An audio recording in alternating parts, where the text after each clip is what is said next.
Saya katakan nasibmu ora mungkin berubah. Nggak akan mungkin terjadi apa-apa kecuali kalian tetapi bangun dari mimpi kalian dan ketahuilah bahwa Ratu Adil itu tidak akan pernah ada. Kecil atau wong cili ini tadi, dan terus kemudian kita akan diangkat, dientaskan, dibagikan harta, dibuatkan sebuah undang-undang yang akan membagi rata semuanya dan membuat kita semua itu jadi hidup makmur tanpa berkekurangan. Apakah itu ada? Saya bilang mimpi.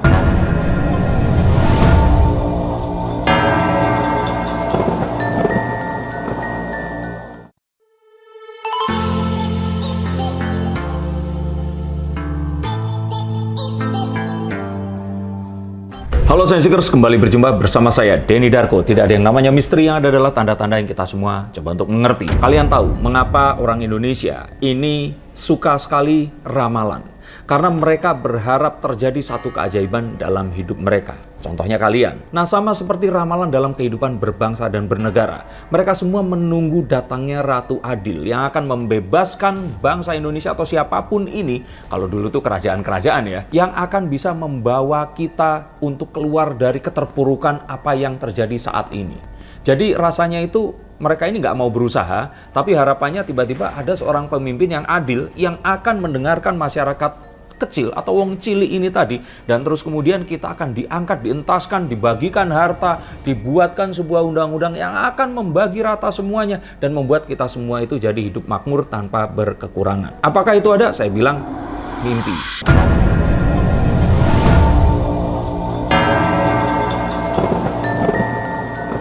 Itu tidak akan pernah ada. Mengapa hal ini terjadi? Dan terus kira-kira apa yang harus kita lakukan? Maka kita akan membahas menggunakan kartu-kartu yang saya pegang ini.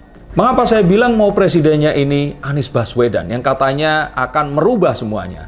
Atau Ganjar Pranowo yang katanya akan meneruskan pembangunan? Atau Pak Prabowo yang sudah diharap-harapkan sudah 2 kali coba masih gagal, yang ketiga ini mungkin saja akan berhasil? Saya katakan nasibmu ora mungkin berubah. Nggak akan mungkin terjadi apa-apa kecuali kalian bekerja, berusaha, dan berubah dengan sendirinya. Mengapa? Karena ya saya katakan sebenarnya setiap hari perubahan itu terjadi. Saat kita lahir, dari kartu ini kita tahu kita lahir dulu, membesar, kita ini selalu berubah. Berubah semakin tua, seharusnya semakin bijaksana, berubah menjadi semakin semuanya. Kalaupun ternyata itu berkurangan, ya kemudian itu semakin mengecil, itu kan berkurang kan.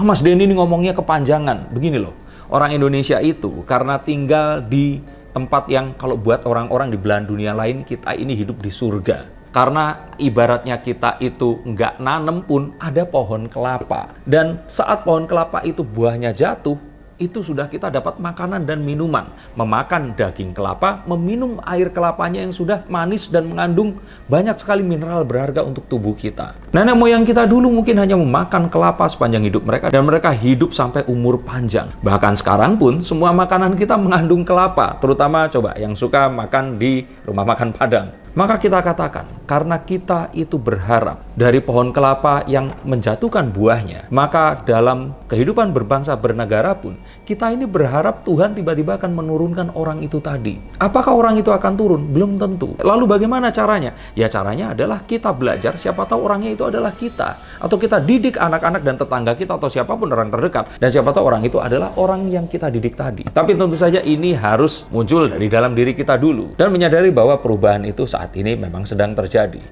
Yang tidak banyak orang ketahui adalah politik dalam dan luar negeri ini saling berkaitan dan saling mempengaruhi satu dan yang lain. Artinya apa yang terjadi di Indonesia ini adalah sebuah cerminan dari apa yang terjadi secara global. Dan kita tidak akan bisa berdiri sendiri, hidup dengan sendirinya tanpa ada keterkaitan dengan mereka semua. Apa hubungannya, Mas? Ada hubungannya. Akan apa yang terjadi di Rusia dan Ukraina dengan apa yang terjadi di Indonesia contohnya. Nah maka jika kita berbicara, kalau dalam negeri kan yang kita bicarakan ini tadi, presidennya mau ganti atau tidak, diteruskan atau bagaimana.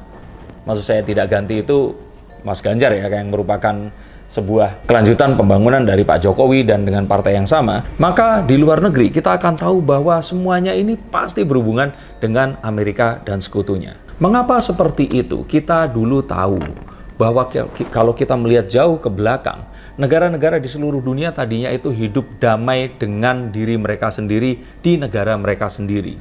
Hingga akhirnya terjadilah penjelajahan yang dilakukan oleh bangsa-bangsa di Eropa yang terus diikuti dengan kolonialisasi yang terjadi di Amerika. Dan maka sejak saat itu, dalam sejarah modern bangsa-bangsa di seluruh dunia, kita akan tahu bahwa Amerika dan sekutunya atau bangsa Barat, ini adalah bangsa-bangsa yang ingin mengambil apa yang dimiliki oleh bangsa-bangsa lain di negara mereka dengan cara apapun juga. Dan apapun itu tentu saja diawali dengan pengaruh yang sangat luar biasa yang harus mereka lakukan. Maka ini semua adalah tentang bangsa-bangsa sekutu dan Barat yang ingin mengambil apa yang menjadi milik bangsa-bangsa lainnya ini tadi, dan tentang kemandirian bangsa-bangsa yang diambil apa yang mereka miliki ini tadi. Bangsa-bangsa besar ini seperti China, Rusia, dan juga negara-negara seperti Indonesia. Mungkin kalian melihat bahwa negara-negara yang ada ini adalah negara-negara mandiri dengan apa yang mereka miliki dan kebangsaan mereka. Saya tidak bisa benarkan, tapi mungkin lebih banyak salahnya. Negara seperti Jepang, Korea Selatan, Taiwan, ini adalah negara-negara sekutu Amerika di mana mereka mendapatkan kemajuan mereka dari pertemanan dan politik mereka yang erat dengan Amerika Serikat. Dan jika kalian lupa, Indonesia ini dikepung oleh negara persemakmuran Inggris seperti Brunei Darussalam, Malaysia, Australia, dan Selandia Baru. Papua Nugini mungkin salah satunya ya. Maka akan sangat sulit memisahkan politik Indonesia dari pengaruh politik dari negara-negara yang lain. Dan ini masuknya menjadi sebuah obrolan tentang geopolitik.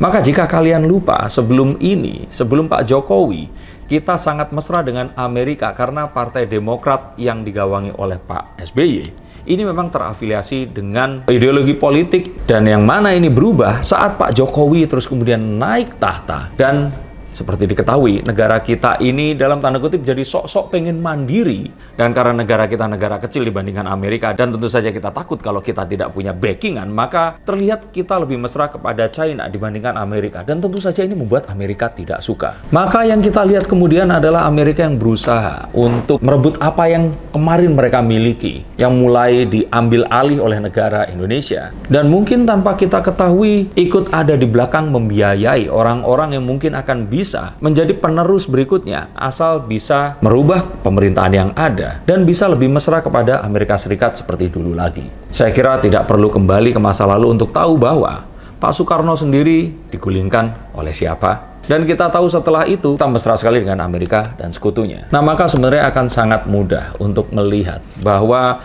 ini semua tentang Amerika versus kemandirian bangsa Indonesia. Saya bukan kader PDIP. Saya juga bukan simpatisan yang dibayar untuk melakukan ini. Tetapi untuk kalian semua yang masih melihat ini tentang baik dan benar, ideologi yang sesuai dan tidak, maka ketahuilah, jauh di belakang mereka, ini ada kepentingan Amerika dan sekutunya versus kepentingan yang bukan mereka, dan tentu saja ini adalah bangsa Indonesia. Maka apapun yang terjadi untuk menggoyah hal ini, hampir bisa dipastikan ada pekerjaan dari pemerintah Amerika dan sekutu yang saat ini ada. Dan disinilah letak kita harus mulai hati-hati dan waspada. Lah terus kalau memang seperti itu, kenapa nggak kita berpihak saja sama Amerika dan menjadi negara seperti Jepang, Taiwan, Korea Selatan, atau menjadi seperti dulu saat dolar itu cuma 2.500 perak? Tidak semudah itu, Ferguson. Karena saat ini pun Amerika sudah kehilangan hegemoni mereka. Amerika terlihat mulai goyah dengan kemajuan zaman dan juga perubahan perpolitikan dan berbangsa dan bernegara di era seperti sekarang ini. Di balik itu, kekuatan Asia semakin kuat dan perkasa. Maka kita harus tahu dan kita harus bisa melihat jauh ke depan dan tidak hari ini saja. Dan apakah kalian mau menggadaikan ini semua? Dan kita semua harus jatuh kedaulatannya kepada negara yang lainnya. Yang paling mudah di sini adalah coba cari. Ada pangkalan militer Amerika di sana, maka negara itu sudah dipastikan adalah negara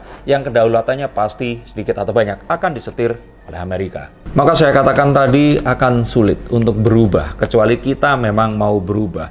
Dan berubah ini memang perlu waktu dan kesabaran. Memang demokrasi yang ada ini belum demokrasi yang sempurna. Bahkan seperti kata Guru Gembul, sahabat saya, demokrasi mungkin tidak sesuai untuk Indonesia. Tapi saya bilang ini masih yang terbaik yang saat ini ada. Maka jika nanti di dalam demokrasi kita harus memilih di antara orang-orang yang saya sebutkan tadi untuk memimpin negara kita, maka sebisa mungkin coba cari latar belakangnya. Jangan sampai ada Amerika atau negara lain yang akan menyetir kedaulatan negara kita. Dan jika ternyata kalian mungkin sekarang berpikir bahwa Indonesia sekarang dikuasai China dan sebagainya, pastikan jika data tersebut memang benar adanya.